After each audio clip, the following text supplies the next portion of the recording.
Buenas noches y bienvenidos a un nuevo programa de Susurros Jurídicos. Desde que iniciamos nuestra carrera como abogados, nos encontramos ante el reto de hablar en público, el arte de convencer. Cómo enfrentarnos a un jurado, a un juez, a un fiscal, a un compañero, a un interrogatorio. Cómo encontrarnos cómodos ante esas situaciones, cómo disfrutar, cómo formar parte de ese juego que es la justicia. Hoy hablaremos del arte de convencer y tenemos entre nuestro equipo a Óscar León. Óscar León, que además de tener un Twitter con más de 20.000 seguidores, tiene un blog muy interesante que habla de oratoria, de todos los trucos, de cómo preparar los interrogatorios, de cómo preparar las vistas, cómo sentirse y todo tipo de curiosidades que nos ayudan mucho en el día a día a la hora de enfrentarnos a eso que es hablar en público. Como no, contamos también con nuestros colaboradores habituales, JR, Inma, Mar, Antonio. Sin más, vamos a dar paso al experto en oratoria para que nos haga una pequeña introducción y luego iremos dando paso a los demás colaboradores. Espero que os guste. Óscar, muchísimas gracias por estar aquí hoy con nosotros y nada, te damos pie para que arranques con la introducción. Bueno, pues nada, pues muy buenas tardes a todos. Muchísimas gracias por haberme invitado a este evento. Y nada, comenzar con la pregunta que haces de cómo hemos de entrar en una sala de justicia. Yo partiría de la base de lo primero, que para entrar bien hay que estar muy bien preparado. Es decir, lo primero es la preparación, el estudio concienzudo del caso para desarrollar perfectamente y con eficacia todas sus fases. La fase de interrogatorio, la fase de prueba, tal, y la fase del alegato y conclusiones. Por lo tanto, primer punto, preparación. Sin preparación ya puedes hacer todo lo que vamos a hablar a continuación, que no te vale para nada, salvo para hacer el ridículo en un momento dado. O sea, hay que estar muy bien preparado. Entonces, de las distintas alternativas que hay de cómo entrar en una sala para sentirte muy motivado, y de que creo que se van a hablar aquí de más de una, yo plantearía las dos que he trabajado más y que me encuentro súper cómodo con ellas. Uno es la visualización. La visualización es el día del juicio, justo el día en el que se celebra el juicio, o el día anterior, pero mejor ese mismo día por la mañana, te sientas en un lugar tranquilo, en un lugar en silencio, en un lugar en el que nadie te moleste, y te relajas. Y empiezas a visualizar el juicio en el que tú vas a asistir. Te imaginas la sala de justicia, te imaginas el juez, te imaginas al fiscal y te imaginas a ti defendiendo el caso. Y defendiéndolo de una forma absolutamente brillante. Entonces eso lo hace, es un proceso de pensamiento, incluso con una pequeña sonrisa en el rostro mientras estás pensando en esto. ¿Y qué consigues con esto cuando termina el proceso? Naturalmente esto tiene un montón de pasos, lo he simplificado mucho, pero ¿qué gran ventaja tiene esto? Que lo estás viviendo ya por anticipado. Es más, si conoces la sala, conoces al juez, conoces al fiscal de vista, etcétera, etcétera, pues ya es que lo estás viviendo, pero de una forma verdaderamente duplicada. Y cuando vas al acto del juicio, ya como que has vivido previamente esa experiencia. Además, la has vivido de una forma brillante. ¿Qué va a ocurrir? Puede ocurrir que sea igual de brillante, que salga todo mal, etcétera, etcétera. Pero lo cierto y verdad es que vas con mucha más confianza y entras con más confianza en el acto del juicio. Yo os aseguro que esto lo he hecho. No lo hago en todos los juicios, pero sí en juicios importantes me preocupo de visualizar. Esa es una de las cuestiones.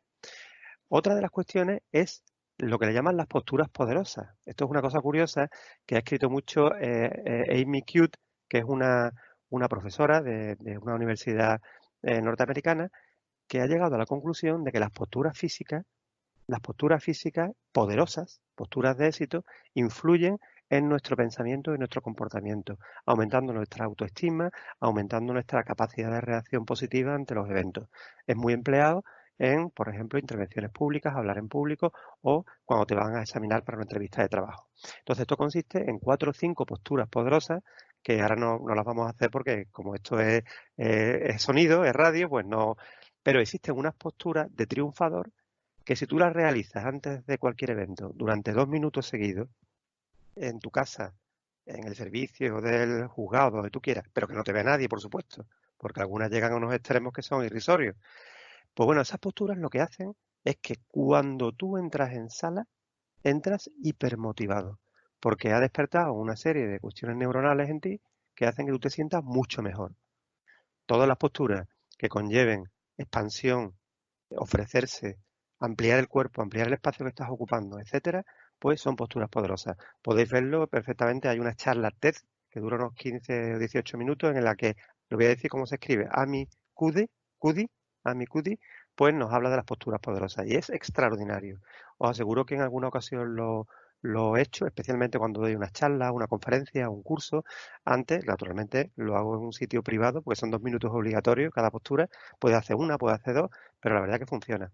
Y luego, evidentemente, esto nos lleva a que cuando entres en sala, pues es muy importante, como habéis dicho antes en la charla previa, que cuando entres en sala, pues que transmitas, transmitas seguridad, confianza, porque eso se interpreta de forma inconsciente por el auditorio, por el juez, por el abogado contrario, por el tribunal, por el jurado. Si entras apocado, entras con el cuerpo reducido y tal, ya estás dando, digamos, estás restando puntos sobre tu credibilidad. Sin embargo, si tú entras con una postura firme, seguro de ti mismo, un saludo a todo el mundo educado, correcto, etcétera, pues estás ganando. Y bueno, eso es lo que puedo aportar al respecto y deseando escuchar a lo que digáis vosotros. Me ha pedido la palabra Mar, pero voy a enlazar, ¿vale, Mar? Si me permites. Better Call Saul, la serie, en la primera imagen de la serie, o la primera escena, es él en el baño preparándose con movimientos para entrar en la sala y entra con un poder y una fuerza impresionante. Os la recomiendo porque a mí me hace mucha gracia toda la escena, luego hay que verla entera, ¿no? Y luego las visualizaciones famosas, los que tenemos perro, las hacemos paseando al perro.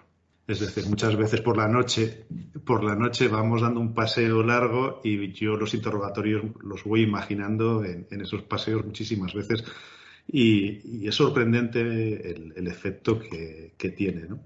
Pero bueno, Mar, perdón, te paso, ¿vale? No sé quién es Marta. Venga, Marta, adelante.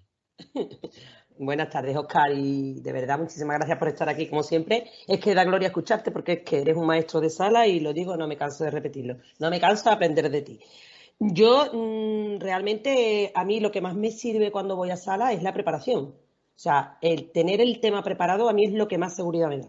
Yo si alguna vez tengo que ir, que muchas veces nos pasa con lo que yo llamo juicios exprés, y en penal sobre todo, y en oficio mucho más, que vamos allá a la buena de Dios muchísimas veces, la verdad es que a mí eso sí me pone nerviosa, porque aunque controles la parte procesal, aunque controles la sala y aunque controles el juzgado, estás fallando en lo básico. Entonces, es difícil que puedas tener salidas cuando no conoces el tema.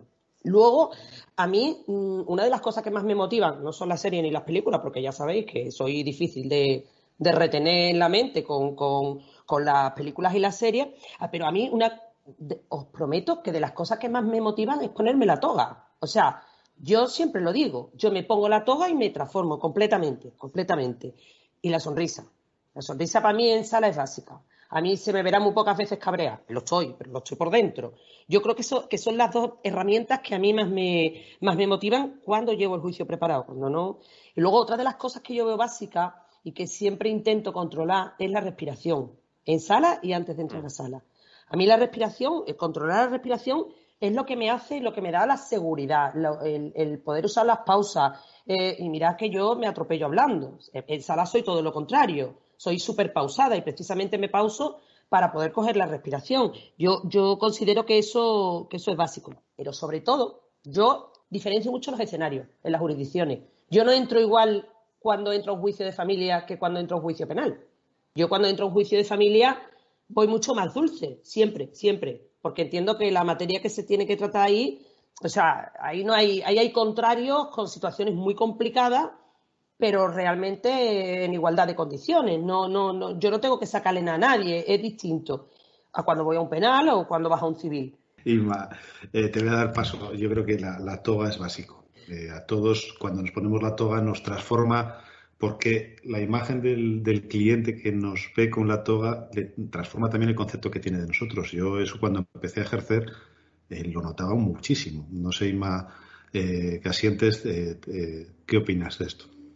Yo, mira, hoy mismo en Twitter lo decía y el otro día en mi primer juicio después de todo esto que hemos pasado, yo me fui a Madrid cargada con mi toga que no me pude poner, porque por respeto a la compañera que no se la iba a poner, yo no me puse la toga, pero yo me fui cargada con mi toga y Sol Gastán no sin mi toga. A mí me pasa como a Mar, me parece que la toga es como son los superpoderes, es lo que me da la tranquilidad. Tengo alguna manía más, ¿eh? Hay un anillo que utilizo mucho según el juicio que es o algún tipo de boli. O sea, yo tengo manías de ese tipo, ¿eh? Cosas que me dan seguridad o colores, por ejemplo. También utilizo mucho colores según la jurisdicción que es. Aunque yo voy muy de negro, también es cierto que utilizo mucho el rojo o otros colores según veo la necesidad de atención de la otra parte o la seguridad que me den eso, ¿no?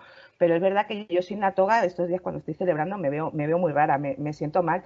Yo que no utilizo traje de chaqueta para ir al juzgado, al final estoy utilizando traje de chaqueta negro por tener esa sensación de toga con el calor que está haciendo. Eso una parte. Luego otra, yo es cierto que quizás como preparo, coincido con todos vosotros, a mí la seguridad me la da como me he preparado el juicio. Y yo en esto no sé si soy un poco rara. Yo me pasa un poco como Willy, pero no paseando al perro. Yo realmente lo hago dormida. Esto no sé si es normal o no, pero yo ya estudiaba así y lo he mantenido. O sea, yo preparo el juicio, lo preparo muy bien, lo escribo todo, no sé qué, pero luego yo cuando hago la visualización normalmente la hago antes de irme a dormir, me relajo, me tranquilizo. Yo me lo pienso, como dice Óscar, me imagino todo el escenario, pero la realidad es que luego, cuando me duermo pensando en eso, muchas veces me despierto con la sensación de que he hecho todo el juicio durante el sueño. Y muchas cosas que no se me habían ocurrido cuando lo he preparado, en alguna ocasión se me ha ocurrido cuando me he despertado, he dicho, esta pregunta no la has hecho y por aquí creo que va a ir la otra parte. No sé si soy normal o no, pero sí me pasa mucho, ¿eh? Lo hago casi siempre así. Y luego para entrar en sala, pues lo que dice Mar, también coincido. Yo siempre llevo la sonrisa y unos tacones. A mí los tacones me dan seguridad.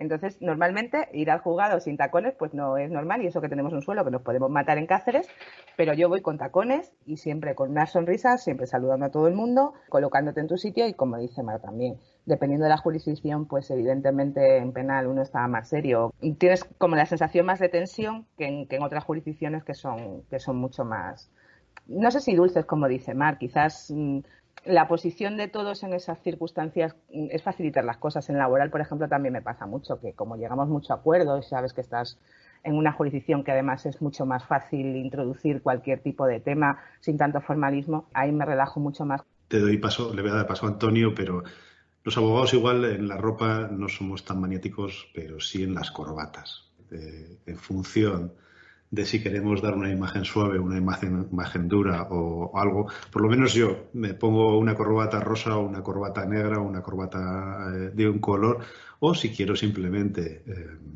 tener la tranquilidad, hay una corbata que es estandarte y la llevo siempre por costumbre, ¿no? No sé, Antonio, ¿tú qué opinas de todo esto? Fundamentalmente yo como vosotros me amparo en el trabajo. Evidentemente, cuanto más me preparo un caso, más tranquilidad tengo en los días anteriores y más tranquilidad tengo el día del juicio, ¿no?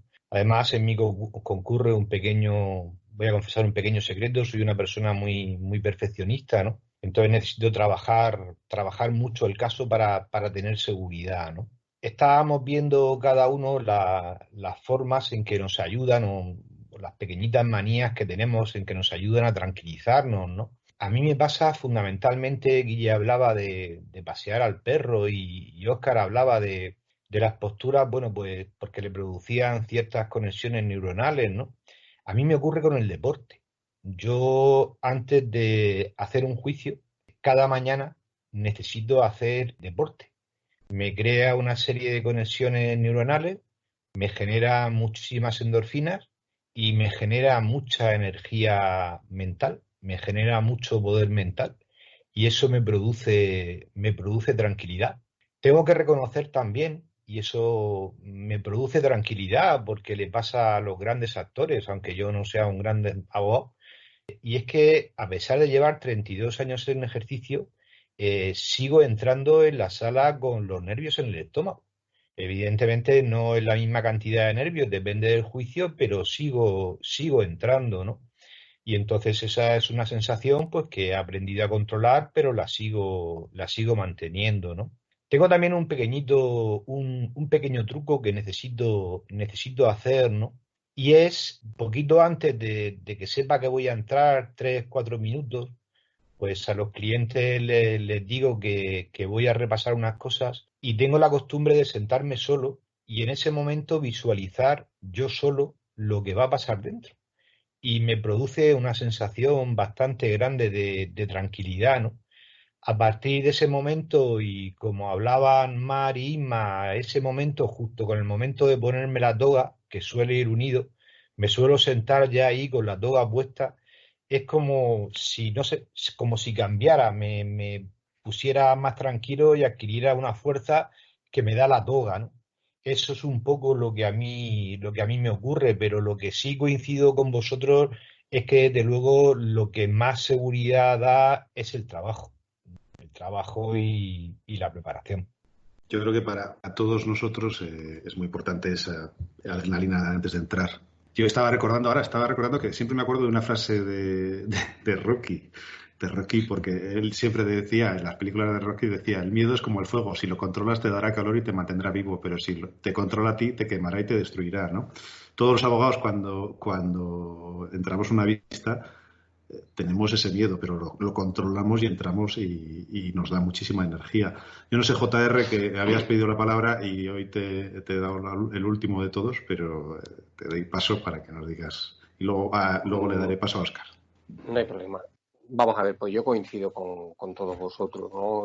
Lo primero y lo fundamental es la preparación. Partiendo ya de esa base, el resto viene de camino, ¿no? Lo que a mí me gusta, desde luego, es una de las cosas que me gusta es saber quién va a ser el fiscal, quién va a ser el juez y quién va a ser el abogado contrario. Porque además, cuando preparo el asunto, también tengo en cuenta esos factores. Me gusta tener en cuenta esos factores. A lo mejor no ataco igual o no defiendo de la misma forma dependiendo de quién tenga enfrente. Después, el día del juicio, justamente antes de entrar, Antonio se sentaba. A mí me veréis, los que me conozcan ahí en el foro, en Cáceres o en cualquier otro lado, me veréis pasear por unos pasillos enormes y yo voy paseando sin hablar con nadie. Y mientras voy paseando, me gusta hacer un repaso mental de los puntos fuertes, pero también de los puntos débiles que tengo en mi defensa. Con ello, pues intento apuntalar tanto unos como otros. Es fundamental pues para después ya entrar con una convicción de dónde tengo que atacar más, dónde tengo que defenderme mejor. En cuanto a esas posturas poderosas que decía, señalaba antes Óscar, si dentro de esas posturas poderosas está lo de la toga, yo me apunto a lo de la toga. Lo de la toga yo creo que coincidiremos todos, como ha dicho Isma, como habéis dicho tú, ¿verdad? La toga yo creo que es el tricornio del abogado. Es el tricornio como el guardia civil, ¿no? Que me pongo el tricornio y me entra mala leche. Pues aquí pasa lo mismo, me pongo la toga y me entra mala leche. Es una realidad. Y a eso le suma lo que añadía Willy, que estoy completamente de acuerdo. Para los chicos, yo utilizo distintos trajes, aunque llevamos la toga encima, se ve también en parte del traje y se ve también la corbata. Y dependiendo del tipo de procedimiento, cojo a lo mejor un color más agresivo o dependiendo de cómo vaya a plantear yo mi defensa, mi ataque si estoy en acusación, cojo un color más agresivo o un color más pastel, más amable, que pueda transmitir otra serie de sensaciones.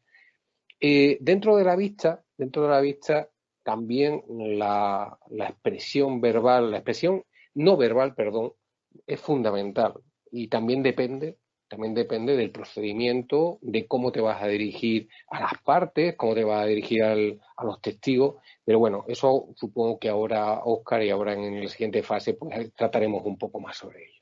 Óscar, hemos hablado del carácter con el que entramos. Los pasillos a mí me parecen básicos, hay gente que se sienta, yo intento no hablar ni con mi cliente para no aturullarme. JR hace un poco lo mismo, ¿no? Lo organiza. Entonces, un poco los pasillos, ¿qué preparamos más? Los puntos débiles, los puntos fuertes de la defensa. Dímenos un poco lo que opinas. Óscar. Sí, antes quería hacer una pequeña, por eso había pedido para matizar algunas cosillas que se han oído que me han gustado y me gustaría hacer una referencia, ¿no?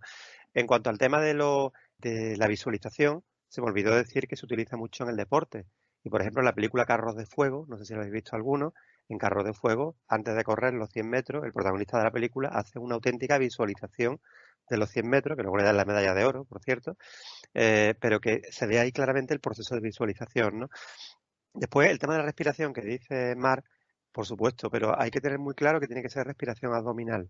Estamos acostumbrados a hacer la respiración, digamos, atlética, que es con el pecho, pero la que calma, la que relaja, la que te recomiendan en yoga, la que tienes que hacer en juicio antes de empezar sin que se note mucho por parte de nadie, es una respiración en la que infles la barriga, vamos, te tumbas en el suelo, si estás tumbado en el suelo y te pones un libro, el libro tiene que hacer para arriba y para abajo, para arriba y para abajo. Esa es la abdominal, ¿no? Después, lo que decía Inma, que por la noche pues se acuesta con el tema, creo recordar, no sé si en Ávila o en Salamanca, hay una tumba de un caballero que era estudiante en la Universidad de Salamanca o en Ávila, y tenía debajo de la almohada había un par de libros. Y era porque en aquella época se creía que colocándote los libros debajo de la almohada, pues asimilabas todos los conocimientos de los libros para el examen del día siguiente, ¿no? Con lo cual, algo de verdad tiene que tener lo que tú estás diciendo de que te acuestas y te lo sabes todo, ¿no? Después, lo de las corbatas. Hay corbatas ganadoras y corbatas perdedoras también. Es decir, la experiencia nos dice que al utilizar una corbata más de una vez, a lo mejor, en cuanto has perdido con una corbata 2 veces seguidas el juicio, yo no me pongo más esa corbata, ¿eh? Yo la cambio. Que aquí las supersticiones también influyen. Y la toga igual. Yo la toga, por ejemplo, pienso que es muy importante que sea la toga tuya. ¿Por qué? Porque la toga tuya tiene como esa pátina, ¿no? De que ha vivido, ha tenido experiencias buenas, malas, pero en definitiva es la abogacía, ¿no? Es lo que se vive, lo que se sufre, lo que se disfruta, ¿no? Y es verdad que es muy importante. Y el acto de ponérsela, efectivamente, para mí es vital, es un momento. A mí tuve una experiencia de que me quité la toga una vez en un juzgado de lo social y me echó una bronca el juez. Señor letrado, ¿cómo se le ocurre quitarse la toga aquí? Este no es el sitio para quitarse la toga, tiene usted que hacer. Total, y es verdad. Tú me quito la toga y la dejo. No, la toga te sales tú fuera, te la quitas tranquilamente, o cuando entras, la entras con la toga puesta, no te la puedes poner en sala, ¿no? Es decir, la toga es respeto y diferenciación, ¿no? Vamos. Bueno, y disculparme por de esto, pero que estaba tomando nota y quería aclarar estas cosillas, ¿no? Bueno, lo que has dicho, los pasillos. Uf, los pasillos. El pasillo, lo primero que piensas es retrasos, tiempo, agotamiento del tiempo con tu cliente sentado, ¿no? Entonces, yo ahí recomiendo 2 cosas, ¿no? Una primera, es momento para hablar con tus clientes, con a lo mejor testigos, ¿no? Si los conoces y tal. Y cuando hables con tu cliente es bueno repasar, pero no repasar el caso. Yo nunca repaso el caso con el cliente antes de entrar en sala. Repaso cuestiones, digamos, de intendencia. ¿Quién es aquel? ¿Quién es aquella persona que viene? Ese es un testigo contrario, ese es el abogado contrario, te recuerda que cuando entres tal y cual, te tienes que sentar aquí. Si hay mucho retraso y salen audiencia pública, le digo que se meta dentro y que se empape un par de juicios para que ya la tensión se le rebaje, porque es que se le rebaja automáticamente en cuanto tienes la ocasión de ver algún tipo de juicio. Eso es lo que yo hago cuando además se me agotan ya las conversaciones. Hablas de fútbol, primero hablas de todos estos temas. Cuando se ha agotado el tema, empieza a hablar de fútbol, hablas del tiempo, hablas del coronavirus, lo que sea. Y ya llega un momento que no sabes qué hablar. Pues lo metes dentro del juicio y te quedas tú solo descansando, haces llamaditas, lo que sea. Hoy en día es muy importante llevarse un iPad, llevarse un portátil, el teléfono móvil, lo que sea, para ir trabajando, ir haciendo cosas mientras tanto, porque es que desde luego es una situación bastante complicada los tiempos de espera que estamos viviendo ahora, ¿no? Así que eso serían mis recomendaciones. Mar, cuéntame. A ver, venga, el tema pasillo. A mí me llama la atención porque os he escuchado a todos y todos decís que necesitáis repasar antes de entrar en sala. Unos solos, otros... Y yo es al revés. O sea, yo ni quiero estar sola, ni quiero saber nada del tema que voy a tratar en sala. Yo directamente me quedo siempre con los clientes. Si la espera es larga y ya veo que se van los temas de conversación, pues tengo una técnica, un pequeño truco, que es que siempre digo, bueno, me voy a meter en sala para ver cómo va este juez. Entonces ya me meto dentro, pero por lo habitual yo me quedo dentro. Ni me voy sola, probablemente es que cada uno libera su tensión y sus nervios de una forma. Entonces, a mí el hecho de irme sola a pasear o de irme sola a pensar me hace ponerme nerviosa. Yo me pasa como con los exámenes. Yo voy al ruedo directamente, haciendo usando el ergotaurino. Yo me tiro al ruedo directamente, me voy a Puerta Gallola. Soy incapaz de estar preparando a minutos antes de entrar absolutamente nada. Yo necesito, eso ya está preparado, lo que hay es lo que hay, yo aquí no voy a hacer nada. Pero una cosa que ha dicho Óscar y que a mí sí que me parece fundamental es lo que yo llamo el control del escenario, tanto mío como del cliente. Creo que también JR ha hablado de eso. Yo necesito saber cómo es el juez, cuál es la sala, absolutamente todo, quién es el fiscal. Eso a mí me tranquiliza mucho y además suelo, antes de entrar en sala, hacer eso con el cliente, decirle, pues mira, este juez no te va a admitir que hables de esta manera, ten mucho cuidado porque te va a cortar, no pienses que va contra ti, el fiscal no es alguien que vaya contra ti. Lo que yo llamo control del escenario, para mí eso es muy básico también. Eso ya no es por tranquilizarme yo, porque al final los que, vuelvo al argot taurino, los que toreamos en cualquier plaza, pero no es lo mismo saber a lo que te estás enfrentando que a lo que no. Lo de la respiración abdominal, Óscar, me encanta, pero a las mujeres eso de hinchar la barriga ni en juicio. Lo tenía que decir. Y luego otra cosa. Yo me pasa con los juicios como con las listas de las compras, si me permitís la comparación. Yo escribo las listas de las compras, pero cuando voy a comprar jamás las utilizo. Pues yo en los juicios escribo absolutamente todo, pero jamás. Bueno, yo tengo una compañera que se muere de risa, porque cuando me ven informe me dice, ¿para qué te has pegado 2 días haciendo el informe si no has dicho absolutamente nada de lo que tienes escrito? Bueno, pero a mí me da seguridad. Yo he escrito sobre el tema, luego no digo nada de lo que he escrito, pero a mí sí me ha servido para interiorizar el tema. Y esa es mi técnica. Por concretar un poco lo que estábamos terminando, de cómo entramos y no entramos, cosas que coincido. Yo creo que mezclo vuestras dos técnicas. Yo necesito, por un lado, preparar al cliente, y estoy, como dice Óscar, hablando del cliente, aunque sea del tiempo, tranquilizándole, pero también le estoy informando de cómo es el juez, cómo es el fiscal, cómo es la sala, cómo se le van a hacer las preguntas, cómo es el compañero contrario, como ha dicho José Ramón, para que no se sienta agredido o atacado cuando le hacen preguntas, pues este tipo de cosas que ya hemos comentado todos. Y luego, por otro lado, también necesito ese momento de tranquilidad, que yo utilizo el truco de un segundo que tengo que repasar una cosa y colocar los papeles. Pero ahí me pasa como acaba de decir Mar. Y cuento una anécdota rápido. En mi examen de la Escuela de Práctica Jurídica, yo elegí penal, hice todo el asunto, yo iba tremendamente nerviosa en aquellos momentos, ahora lo piensas y es como de risa, pero en aquel momento para mí yo me estaba jugando la vida. Y cuando terminé, el presidente de la audiencia, que era uno de los que me examinaba, me miró y me dijo, y me hizo una pregunta, y me dijo, solo te voy a hacer una pregunta. ¿Has mirado alguna vez los papeles que has estado moviendo todo el tiempo? Y le dije, no. Y me dice, vale, pues te voy a dar un consejo. No lleves nunca escritas tus conclusiones. Acabas de dejar claro que no las necesitas, llévate unas pequeñas notas, pero no vuelvas a hacer esto porque has dado una sensación de nerviosismo, porque te has pasado todo el examen moviendo esos papeles cuando se veía perfectamente que tú no los estabas leyendo. O sea, me pasa como a Mar. Yo escribo las conclusiones, me las preparo, pero luego nunca las miro. Entonces, intento cada vez más recortar incluso esas conclusiones a unas breves notas para no tener esa sensación luego de nerviosismo en sala cuando estás buscando alguna de las cosas que has escrito antes. Y esto me lleva pues al siguiente tema que estábamos hablando, que es cómo nos comportamos en sala y lo que ha dicho Willy. Si nos preparamos más las debilidades o nos preparamos más nuestros puntos fuertes. Pues depende del asunto y depende de la jurisdicción. Pero yo normalmente, no sé si coincidimos todos, lo que más me preparo son los puntos débiles del asunto, porque es donde puedo tener un problema. Entonces, lo que tengo muy claro y lo que más o menos puede ser claro en un procedimiento, pues casi que nos sale muchas veces del tirón ya, porque ya tenemos un recorrido en sala. Pero las debilidades, que es donde te pueden pillar, es lo que más me preocupa y eso es lo que más preparo conmigo misma y también con los clientes.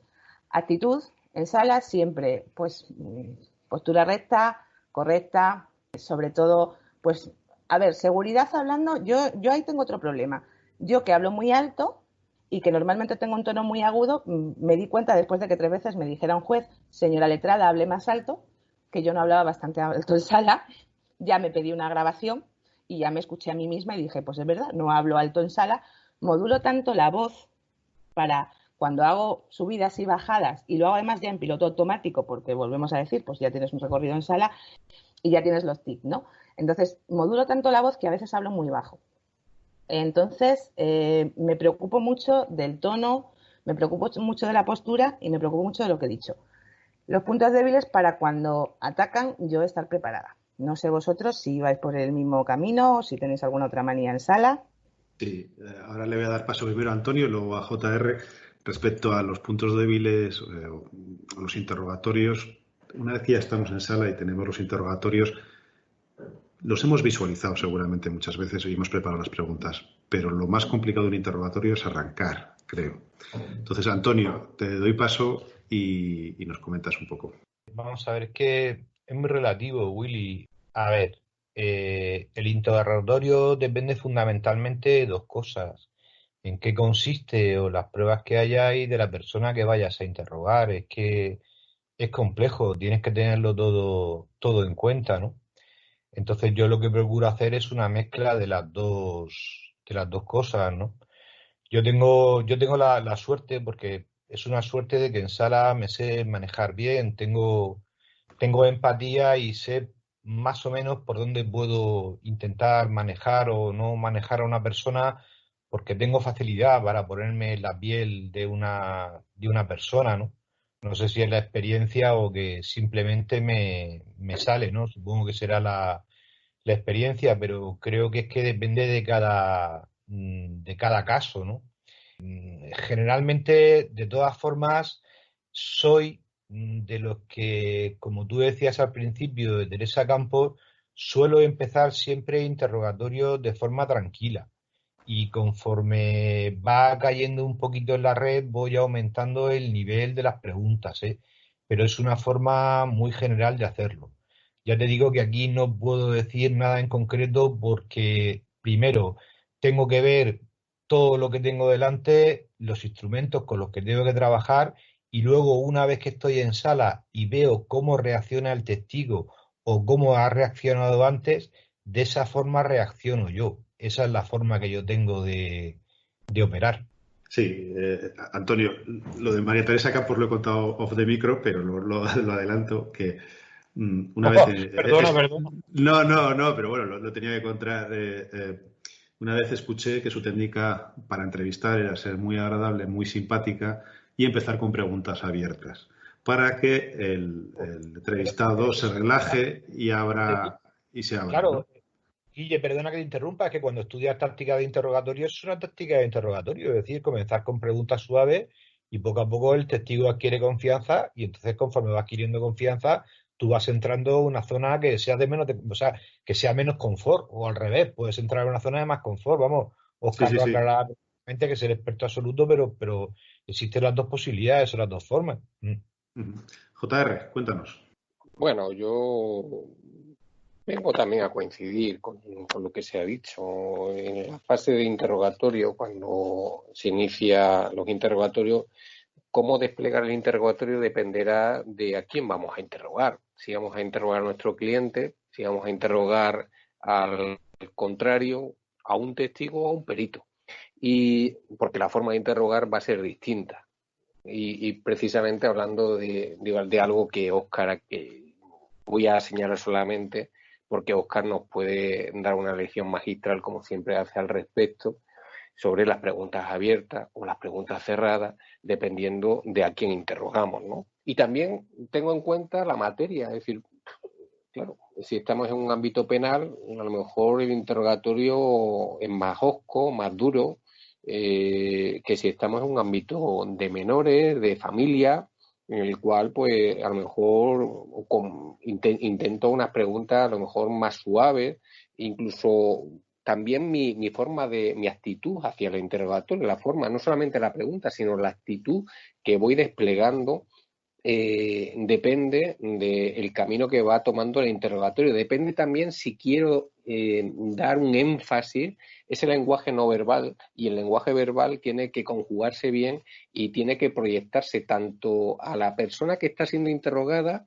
como también al juez que está escuchando y está viendo. Y me gusta transmitir ese interrogatorio con ese lenguaje tanto verbal como no verbal. Antes también señalaba Inma sobre los informes.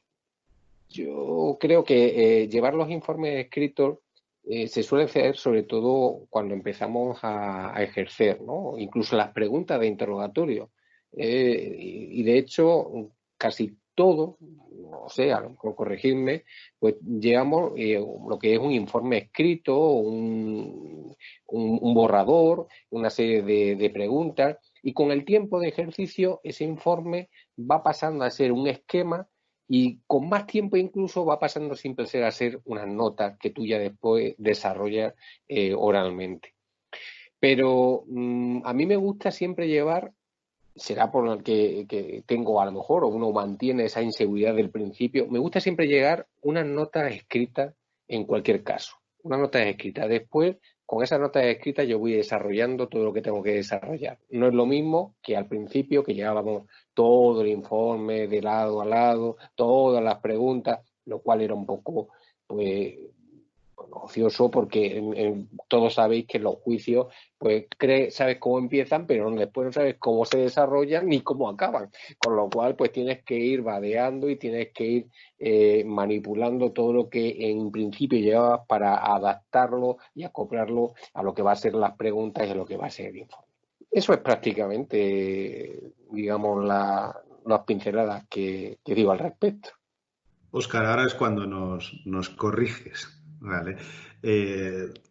También que nos instruyas sobre el inicio del interrogatorio, el ritmo, que a mí me parece muy interesante siempre, es decir, una buena persona cuando interroga va introduciendo un ritmo o va cambiándolo. Y luego ya, si quieres, terminamos un poco con las conclusiones, si es mejor llevarlo redactado, con esquemas, con diagramas, con lo que sea, ¿vale? Bueno, yo lo primero, como buen abogado que se aprovecha de todo lo anterior, me adhiero completamente a lo que habéis dicho. Estoy totalmente de acuerdo con lo que habéis anticipado al respecto, ¿no? Yo empezaría por la distinción a la hora de aproximarnos, de empezar el interrogatorio, partiría de la base de que tenemos que distinguir, como también se ha anticipado aquí, entre el interrogatorio directo y el contrainterrogatorio, ¿no? El directo es el que hacemos al testigo, parte o perito que mantiene una versión afín a la nuestra, y el contrainterrogatorio es aquel que hacemos a un testigo, parte o perito cuya versión se opone a la nuestra o es contradictoria con la nuestra.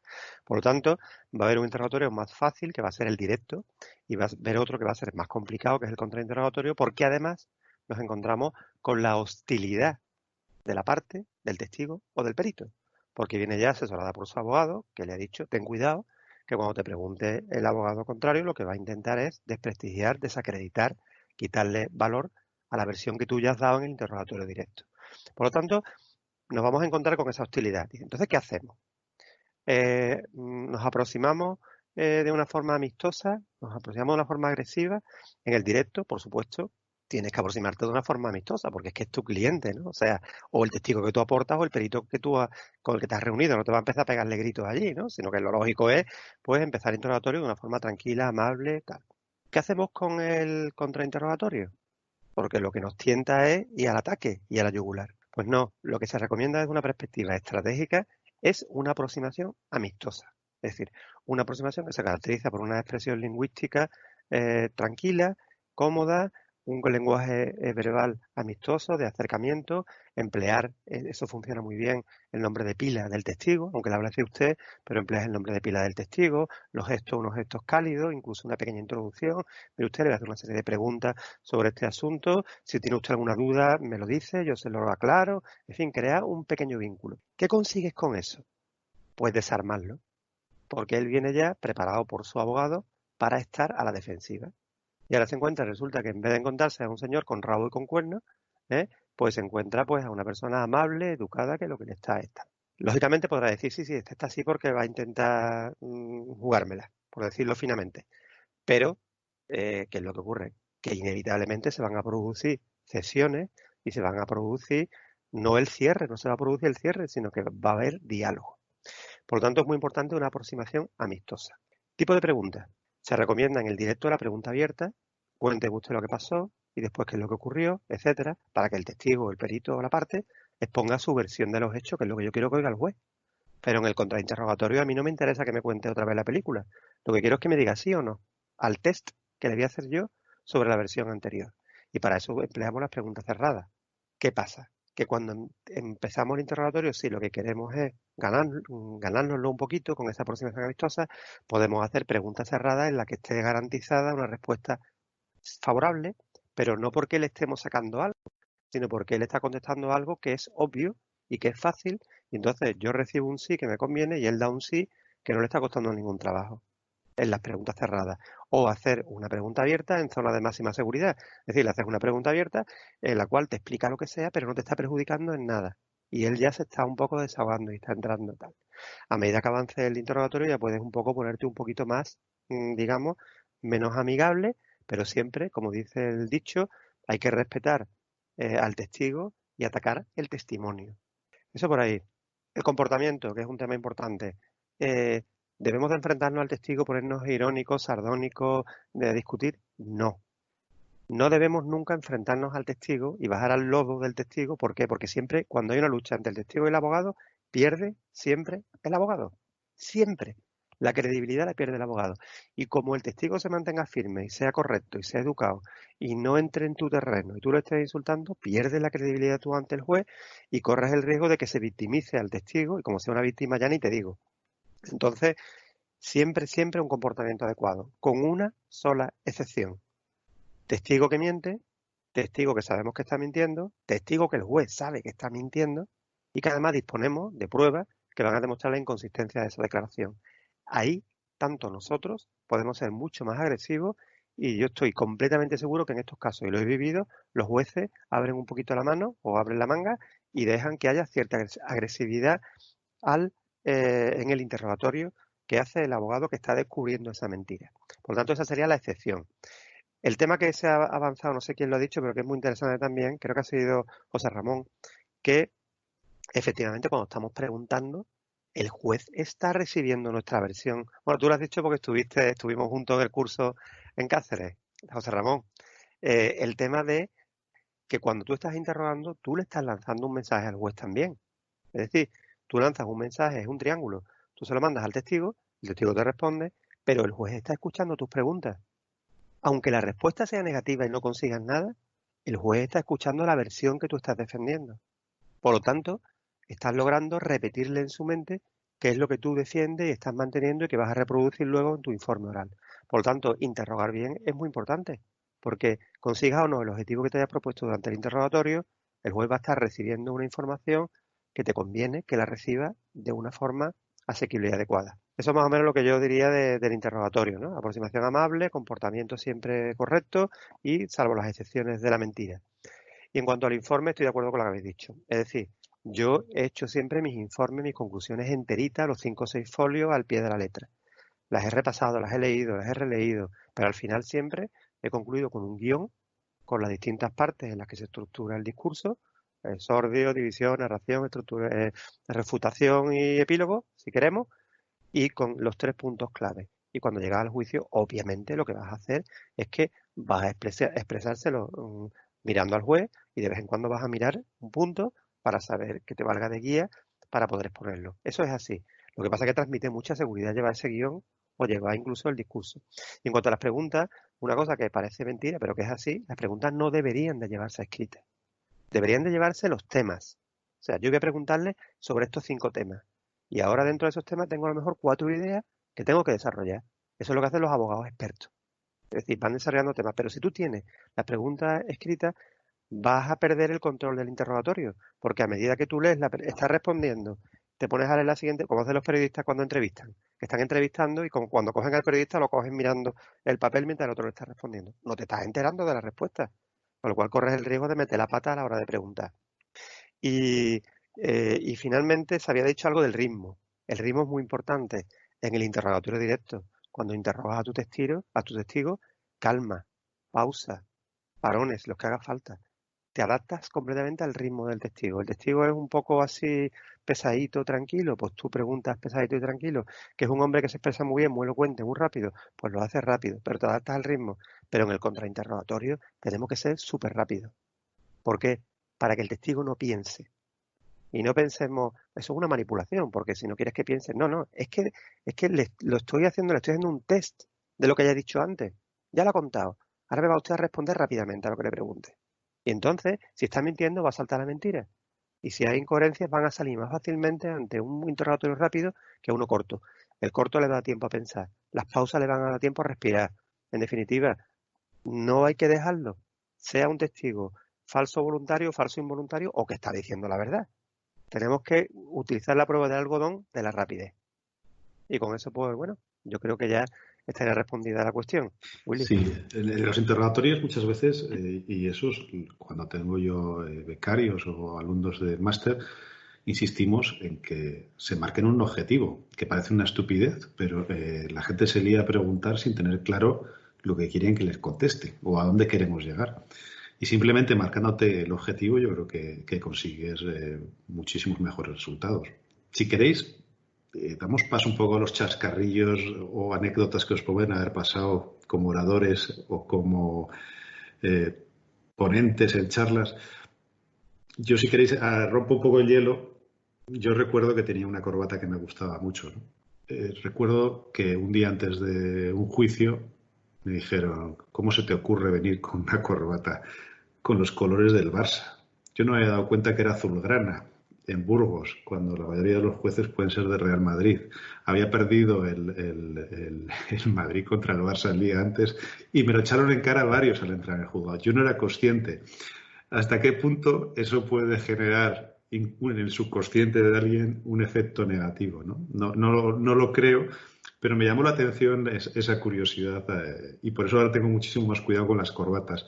No sé vosotros, a los que arrancamos siendo muy tímidos, la toga nos salvó de esa timidez y nos obligó a asumir la responsabilidad de la defensa. Las otras anécdotas, yo era incapaz de hablar en público delante de nadie, y el hecho de ponerme una toga te obliga a cambiar el concepto de ser una persona tímida a tener la obligación de defender unos derechos. No sé vosotros, no sé quién es la que quiere romper o el que quiere romper el hielo con pequeñas anécdotas. Y más que has levantado la mano. Bueno, yo quizás un poco al hilo de lo que dices, bueno, yo tímida no he sido nunca. O sea, ese problema que tú tienes yo no lo he tenido nunca. Parece ser que desde pequeña yo ya era así. Debía tener ya los genes que yo iba a ser abogada. Pero sí, en cuanto al objetivo que acabáis de hablar, yo recuerdo mi primer juicio mucho por varias cosas. La primera, porque lo tuvimos que repetir después de 2 horas de juicio, porque no estaba grabando el juez, se dio cuenta a las 2 horas. Y pues esto, que estás haciendo pues la pasantía en un despacho y te dan el típico tema tonto que dices es tonto, pero para tus clientes, lo decía en otro programa Yolanda, es lo más de lo más, era un tema de luces y vistas. Y yo, aquel juicio, fue una cosa un poco extraña todo el juicio en sí, pero yo recuerdo que tenía muy claro cuál era mi objetivo y mi interrogatorio fue todo por ahí. Realmente tuve la suerte que me tocara un juez que tenía bastante paciencia, porque yo no sé las veces que insistí con el tema y me dijo, señora letrada, ya lo ha preguntado, señora letrada, y ya pues a la 10ª me dijo, señora letrada, ya hemos entendido lo que quiere preguntar. Yo estaba preguntando, era un tema de luces y vistas, y yo lo que quería era que me dijeran lo que era una terraza, y yo utilicé lo que dice la RAE, que es una terraza. Eso es lo que yo utilicé ese día, aparte de lo que dice el Código Civil, que lo teníamos todo claro, me parecía mucho más importante determinar que aquello que yo estaba explicando era una terraza y no era otra cosa, y utilicé la RAE. De hecho, gané el juicio y de hecho el juez incluyó lo de la RAE. A mí aquello me resultó tan curioso o tan buena lección para lo que yo había preparado, que quizás los interrogatorios a partir de ahí fueron todos como estamos diciendo. Siempre me marco un objetivo, siempre tengo muy claro y siempre intento introducir cosas que, como lo de la RAE, que sean de sentido común muchas veces para llevarme a los testigos y más a los contrarios a donde yo quiero que lleguen, porque a veces creo que nuestro trabajo también es un poco eso, sentido común, porque interpretar una ley, pues como siempre sabemos, va a haber un margen para un lado o para el otro, pues a veces este tipo de cosas. Ya digo, yo de ese juicio lo que más recuerdo evidentemente fue lo de la RAE, que lo repetí 15 veces, pero vamos, lo que más también te digo, cuando lo tuve que repetir todo, que fue una cosa bastante rara. Pero Inma, entiendo que si lo repetiste 15 veces no incluyese en la sentencia, que no, nunca claro, nos incluye en nada, pero vamos.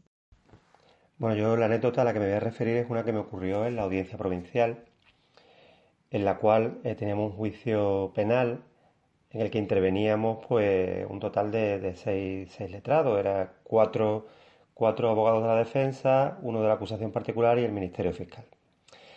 Resulta que cuando entramos en sala, el presidente de la sala, muy serio, cuando estamos todos en silencio, pues dice, la corbata.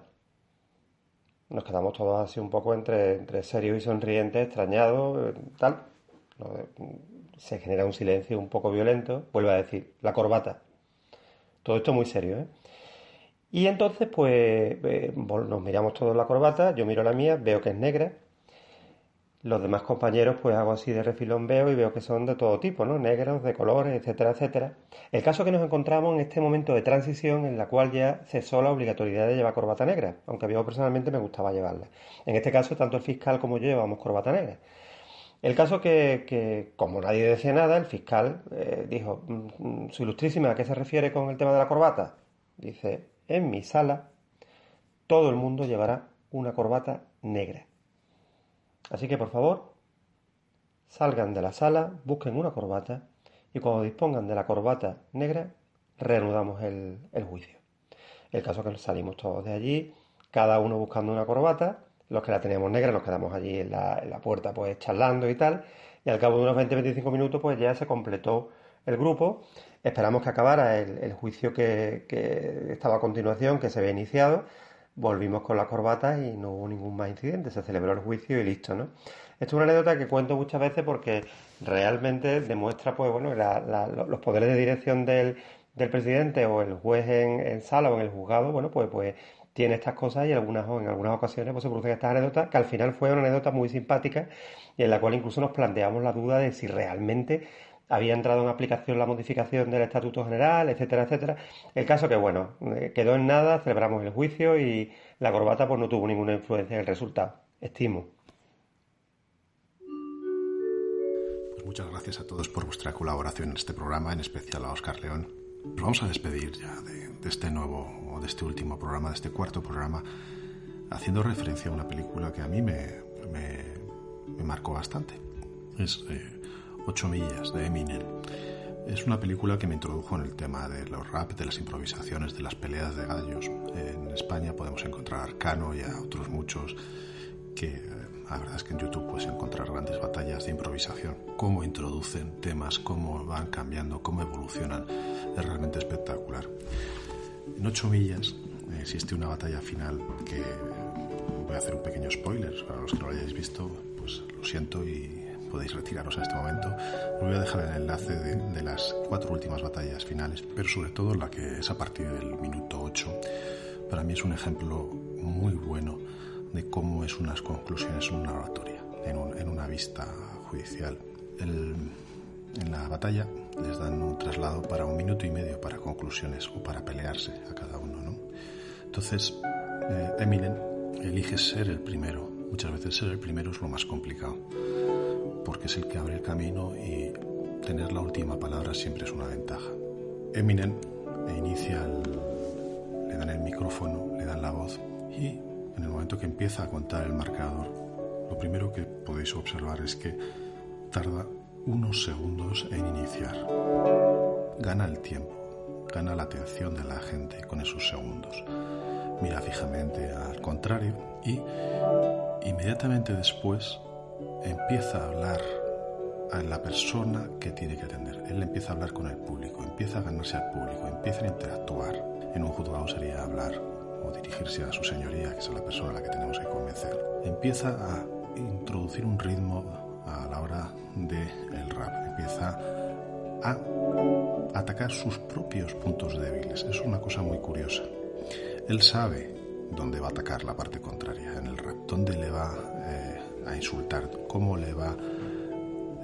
va a desarrollarle. Tiene estudiado y sabe perfectamente cómo va a meterse con él, con su madre, con su color, con su forma de ser, con todo. Y él inicia el rap diciendo: sé que vas a decir esto. Es decir, empieza por sus puntos débiles. La otra persona que tenía preparada la argumentación en función de eso se termina quedando sin palabra. Muchas veces queremos omitir nuestros puntos débiles pensando que la otra persona o que el otro compañero no se va a dar cuenta de ellos. Puede que en algún caso sí, pero la mayoría no. La mayoría tenemos enfrente gente muy formada, con mucha capacidad y con mucha voluntad de ganar. Y el hecho de omitir nuestros puntos débiles al final es un punto fuerte para ellos. Muchas gracias, buenas noches. Esperemos que os haya gustado este programa.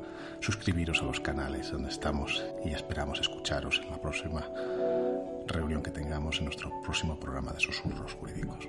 Buenas noches.